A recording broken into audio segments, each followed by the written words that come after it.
Alee and I run IntotheMask Theatre, and this is lesson 2 of a couple of drama lessons that I have planned for those of you who want to do drama in the comfort of your own home.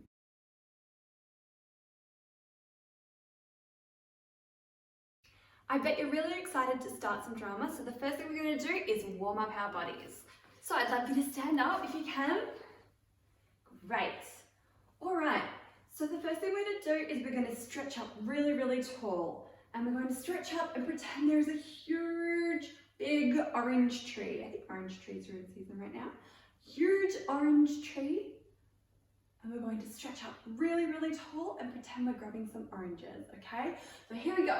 Stretching up, stretching really, really tall with all of your might, stretching from your legs all the way up to the tips of your fingers, pretending that you're reaching a very juicy, very ripe orange. Oh, you can't wait to get your hands on it, but fortunately it's a little too high. You've got to keep stretching a little bit further. So here we go, up we go, stretching onto your tippy toes, stretching out your fingers, looking straight up at this massive orange tree and trying to grab. Now we're going to try and jump. You're going to try and jump and grab. Jump and grab. Jump and grab an orange, and you can't seem to get one. Keep trying. And the last time we're going to do one last jump, and you're going to try and get an orange and see if you can grab it. 1, 2, 3, and jump. Did you get it? Good, I'm glad you got it. Well done. Okay, you might have to save that one for later. Put it in your trusty pocket. Now I'm wearing my IntotheMask jacket today because it's a little bit chilly, but I think after this warm up it might have to come off because I'm getting hot already. Now the next activity we're going to do is stretch down to the ground. So what I'd like you to do is follow me when I'm going to stretch my entire body all the way down to the ground. Now this is called a spinal roll. Now this is something that a lot of performers do before they walk onto a stage, and it's part of their warm-up routine. So here it is. We want to stand in neutral position. Now if you tuned into the lesson last time, we talked about neutral position, where our feet are together and our shoulders are back. We then fan out our feet like butterflies, take our heels back, and that gives us perfect alignment with our feet straight under our hips, and we feel completely ready for anything. We're going to use this neutral position as part of our spinal roll. We're going to imagine there is a string that is pulling our head straight up into the sky, and we're going to do a spinal roll all the way down to the ground. Now, I'll just demonstrate for you quite quickly. So here we go. We're going to imagine that each bone in our neck and in our back is getting ready to bend slightly to the ground. So let's do this. Chin to chest, feeling the stretch of your neck back here, feeling the vertebrae bending just near your shoulder blades. Now in the middle of your back, they're bending forward. You can feel them sort of starting to bend down into the lower part of the back and into your coccyx area, and you should bend your knees slightly and go straight to the ground and be able to touch the ground if you can. Or if you can't do that, just touch your knees or touch your toes or your ankles, however far you can go. But what I would like you to do is I'd like you to hang there. And if you can, try to turn your body in this hanging position by bending your knees, okay? And swinging your arms. Now it might feel a little bit silly, but basically what I need you to do is have your head all the way down, hanging, as if you are now a monkey, hanging. Okay, so your arms are loose, your wrists are loose, okay? And if you were to lift your legs, you could still be bending and still move like a monkey. So let's bounce a little like a monkey or an orangutan. Their big long arms and their big bodies that kind of swing and move as their arms catch branch to branch and swinging from branch to branch. So here we go. moving like an orangutan all the way down. Now, as you're slowly hanging, I'd like you to come all the way back up, but still imagining those vertebrae in your back slowly lifting to standing. So here we go, we're going to start by coming up slowly, bending the knees, coming up through your lower back, to the middle of your back, up into your shoulders, and your head should be the last thing to come up. Okay, great. Picking oranges, acting like monkeys. What's next, Alee? Well, I'll tell you. We're going to start by just moving the hips in a round motion, a circular motion like this. Round in a circle. Let's go clockwise and let's go anti-clockwise, which is the other way. Okay, and clockwise again. Woo! All right, who can do the figure 8? So I'd like you to do the figure 8 with your hips. Oh, it's a tricky one, Alee. Goodness me. Maybe you're doing a better job than I am. But a figure 8. Great. And now we're going to take that figure 8 into our whole body and see if we can do a figure 8 with our whole body. Oh, I feel like an ice skater. Maybe my socks need to come off. I'm feeling a little bit slippery. All right. We're imagining we're on ice. Woohoo! Okay. Now what I'd like you to do is I'd like you to pretend that you've got a basket strapped around your waist, and inside this basket is food. So what you're going to do is pretend you're grabbing something from your basket and you're going to feed whatever animal it might be. So for example, I might have some chickens who need some chicken seeds. Actually, you don't feed chickens chicken seeds, do you? No, you feed them other things like fruit scraps and lettuce and special chicken food. And so basically you're just doing this twisting motion, making sure that you're lifting your ankle up off the floor, your heel I should say, off the floor, and you're doing a twisting motion. Go. Excellent. All right. This might make you feel a little bit warmer. So what we're going to do now is we're going to do an activity called jelly beans. Yes, I know, I'm thinking about eating jelly beans too, yummy. But this game is a call and response game. So I'm going to call out jelly beans and you're going to pretend you are a jelly bean. So for example, I'll say jelly bean, and whatever that means to you, you act like a jelly bean. Now, from my experience, jelly beans are slightly full of sugar and it might make my body do this.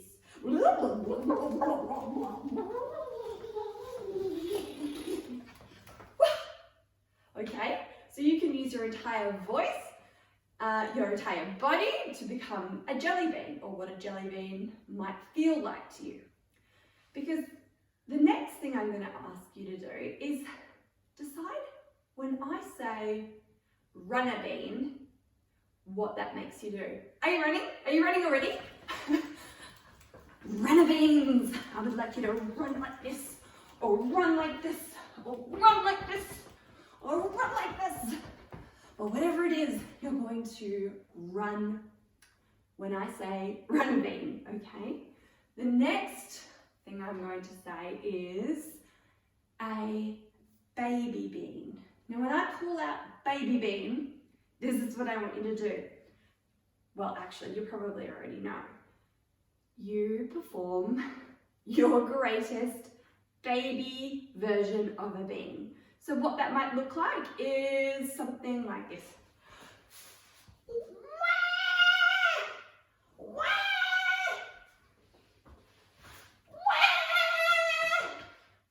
Now, my baby is throwing a tantrum.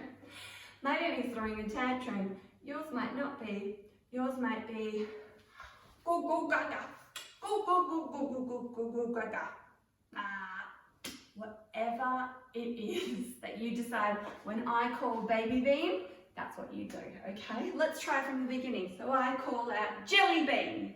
Jelly bean. Runner bean. Runny bean. Baby bean.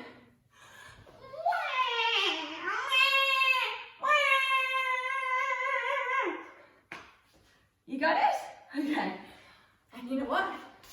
This jacket is coming off today. All right. The next bean that I'd like you to be is a frozen bean. So if I call out frozen bean, this is where you have creative control. Whatever type of statue, frozen picture that you would like to turn into, you're very welcome to do that. So if I call frozen bean, I might be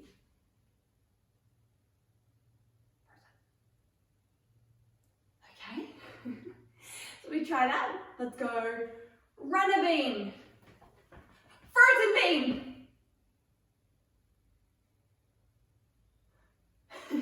Did you do it? Well done. Excellent. There's a couple more beans now. Have you heard of a broad bean? Okay, a broad bean, the word broad means kind of wide, okay? Wide bean. So how does a wide bean move? Well, I think my wide bean moves like this, okay? Hard to fit in places, my wide bean. Oh, there's a wall, okay?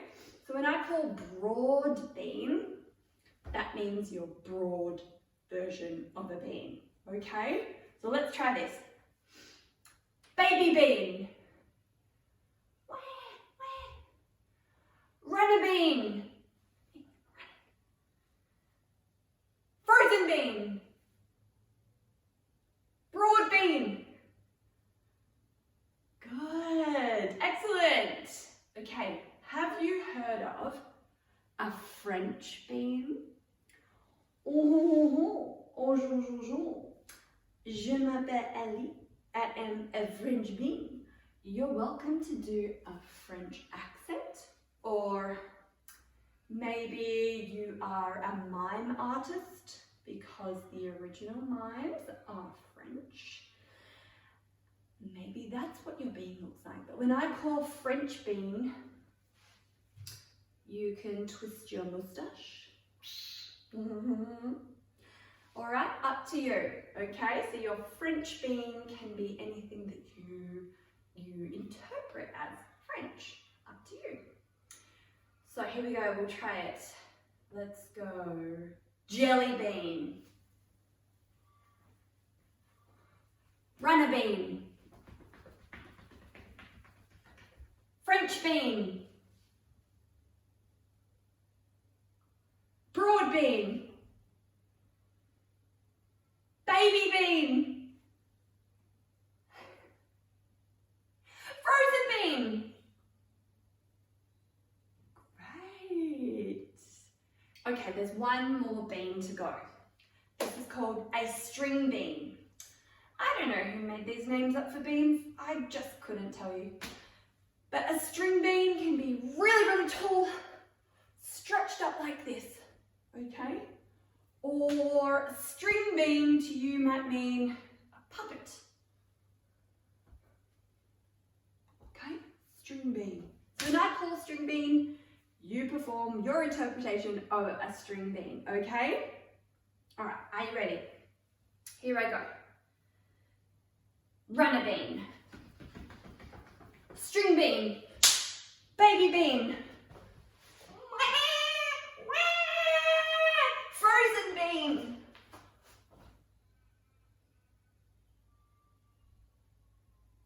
French bean. Hello, my darling. Would you like to dance with me? Runner bean. Jelly bean.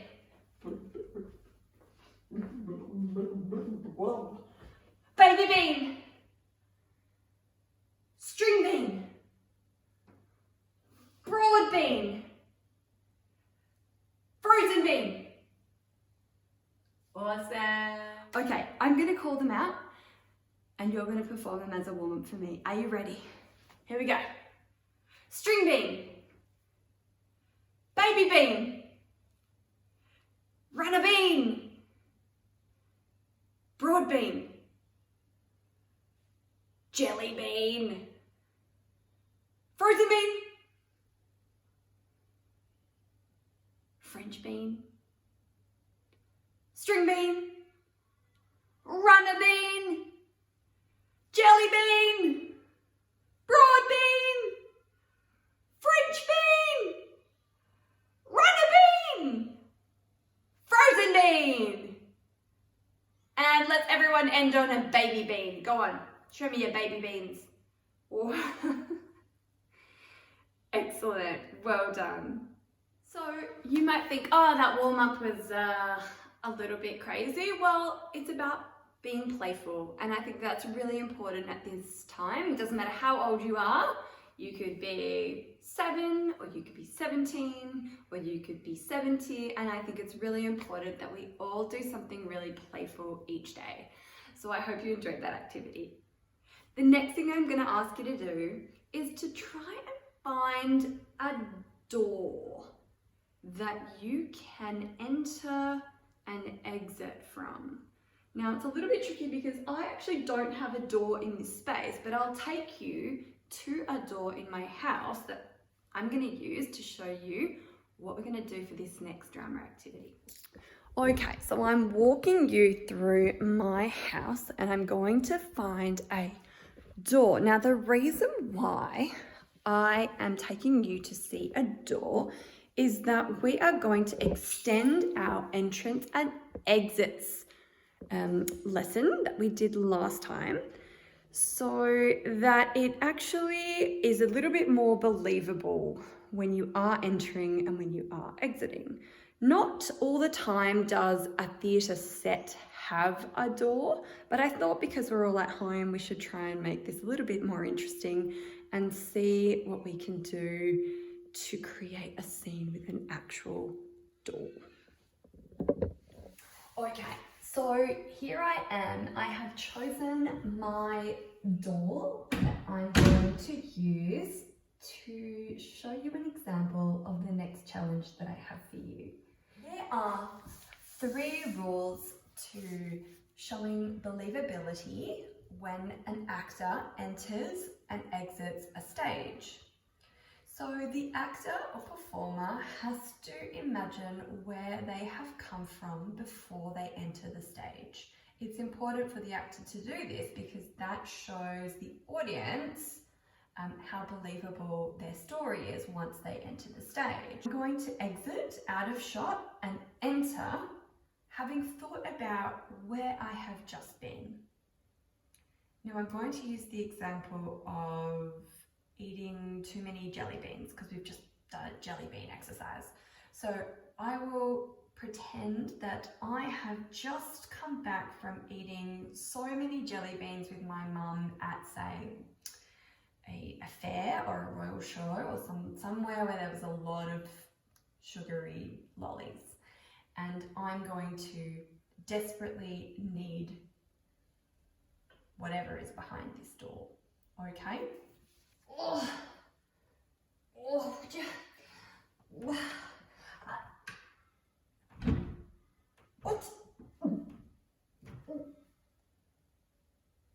I've just entered the scene showing that I am feeling extremely sick.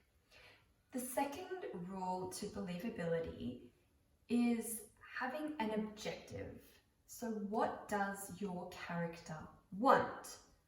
So I've just thought about what I was doing before and I enter, and now it's about what I want. So I come on with a purpose. I have an objective. My objective is I need whatever it is behind this door, which is probably a bucket or a toilet bowl, all right? Let's say it's a bathroom and I need the toilet to probably vomit, okay? So I'm going to be entering with purpose.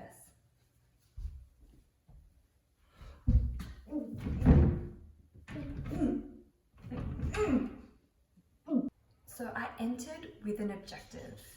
The third rule now is something is stopping me from getting what I want.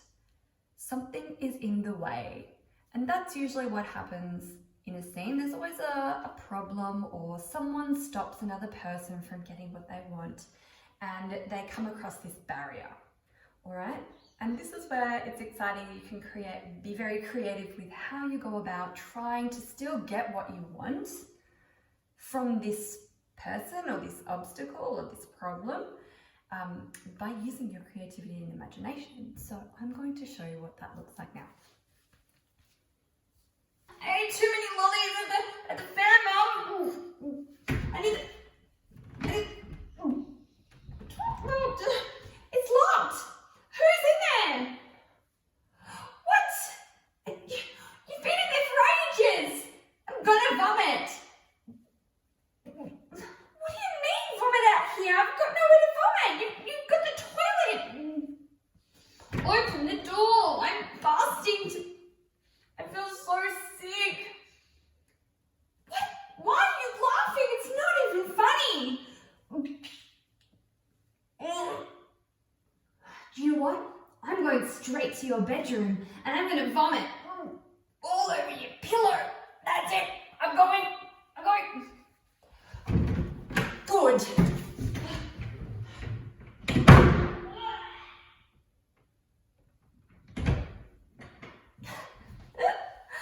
Okay, so I now have created a scene that you can probably interpret as perhaps I'm a young person and my brother or sister, even dad or mom, is laughing at me from inside the bathroom and is stopping me from getting what I want. And I make something up in order for them to give me what I actually want. That's just a very basic example. I'll show you a couple more and see what you think, okay? Now with this, I'm entering with my suitcase. I have obviously come from an overseas trip. I show the audience that I'm quite nervous. I reach into my bag. And now you might think, what does she want? Well, the 3 knocks on the door would have showed you that I don't have a key to this house or this door, and my 3 knocks are in the hope that someone on the other side will let me in. So that was an example where now I used a prop to help me with my character. Now this is something that you can do as well. You can find anything around your house. It can be absolutely anything. And you can use that to help you create a scene with your 3 rules of believability. And now this can be the start of any particular story. And it's really interesting to create all of these wonderful scenarios, and I'd love you to have a go at this.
Okay, it can be anything. It really can, just to show your understanding of either of those three principles of entrance and exits.